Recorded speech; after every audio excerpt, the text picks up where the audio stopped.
Баршаңызға сәлем. Сіздермен бірге бүгін үй жағдайында сырок дайындайтын боламыз.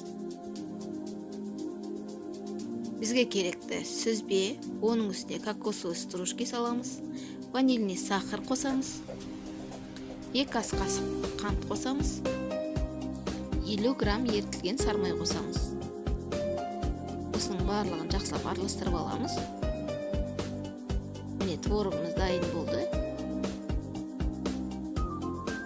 Ары қарай творогымызды пищевой пленкаға салып, осындай форма жасаймыз.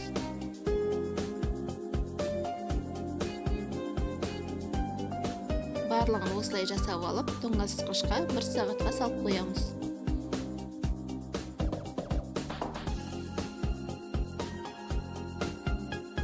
Міне творогтарымыз дайын болды.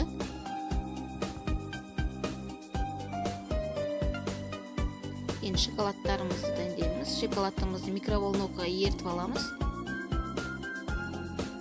Еріген шоколадтың үстіне жаңғақ қосамыз. Жаңғақ қосып, жақсылап араластырып аламыз.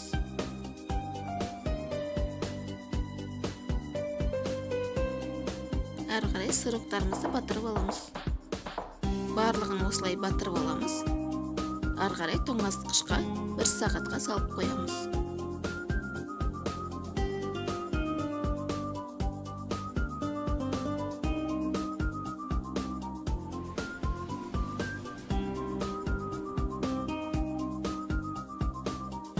Міне сыроктарымыз дайын болды.